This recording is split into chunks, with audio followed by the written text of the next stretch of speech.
Hey everybody, welcome to Shifty's Club. Today, I'm gonna show you guys a little something. You see this thing back here? It looks awfully small. It does. But that thing right there is a 55-inch curved Samsung 4K.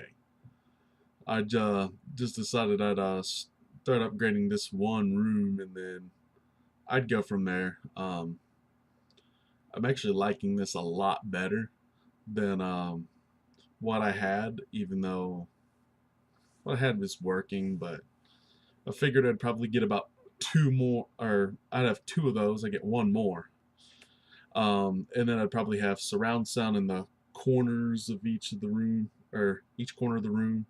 Um, make it sound like really cool, um, and I'd have two HDMI outputs. Of course, the one that I'm thinking for like the Samsung soundbar whatnot is going to cost me a lot for the two HDMI outputs as opposed to one. Oh my god. But it's fine. Um, but yeah, sorry guys, I haven't got much Pokemon content in a while. I've just been too busy doing my sports betting. And for those of you who want to know, the sports betting channel is up. Shifty's Club on on YouTube, and that channel I'm gonna have is a little more scripted than this channel, just because that channel is going to be more of a professional use than than this one. Um, as right here, I'm just being casual talking about Pokemon, um, and I believe that this is probably the better approach. Um, of course, you don't have to worry about hearing too much about sports now, since you have more time for Pokemon and a little magic and a little bit of music. But other than that, but I wanted to go ahead and get out of the way that I've noticed some really good stuff coming out these last few months. I like how they got the Keldea Rayquaza decks and made them available the way they did. That would help so many players in so many ways that you can't even imagine, which is crazy. Um, but it's especially since two of the most popular decks at their times are being somewhat released. Obviously, not card for card, but kind of gives them an idea of what these cards are, and I like that. Of course, with these decks, there can't really be too much of a price difference be in some of these cards like VS Seeker and Trainer's Mail and stuff when you release something like this. But you never know what's going to happen. Um, anyway, I want to talk about Snorlax GX for a bit. Snorlax GX looked very amusing. And I mean in a way that I like how its own attacks can do damage to put itself to sleep, but I like how one of its attacks can only be used if it's asleep. Of course, I'm I would use the GX attack at a situation where I absolutely needed to use it. Sure, but I think a Pokemon like Hypno could very easily pair up with Snorlax, even though the only problem would be getting the energy on the Pokemon. The best way with which I can imagine to get that energy on the Pokemon would be Max Elixir. Since Snorlax is technically a basic Pokemon, it could use the energy in that regard. The only problem is when Max Elixirs are gone, they're gone. And at that point, you basically have to find ways of getting those energy back onto the Pokemon without disrupting the flow of the game. Of course, we have things like double colorless energy, which are going to be very, very vital to the deck. Um, and of course, things like SP charge. But Snorlax is not a Mega Evolution Pokemon, so Clawlitzer can't really help in that regard, um, and is not a fighting utility or needs Carbink break in any possible way, so that option is out.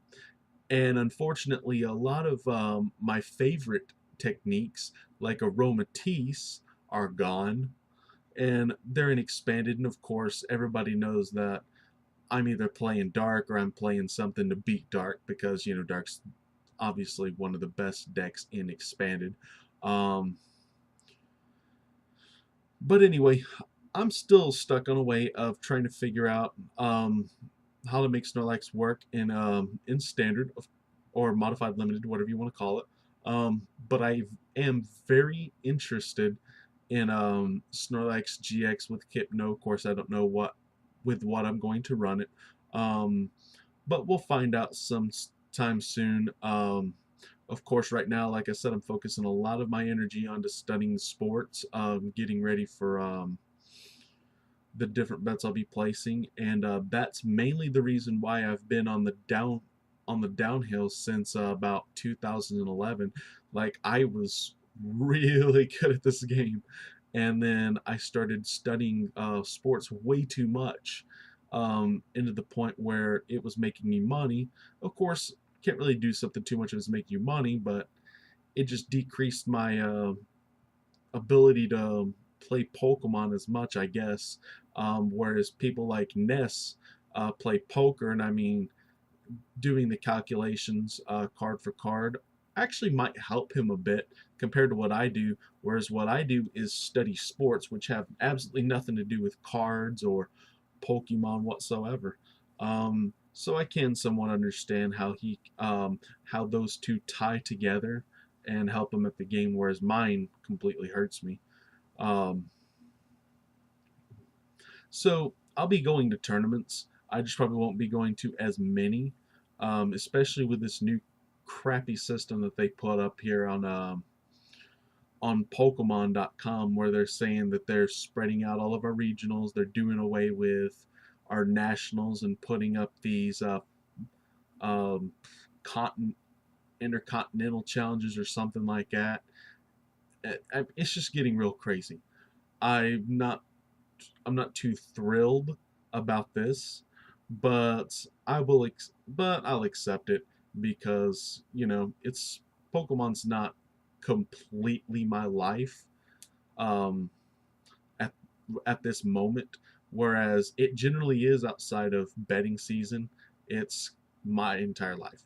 So I'm gonna be spending the little time I have with Pokemon with a couple of my buddies, trying to see what we can do to better the dark deck.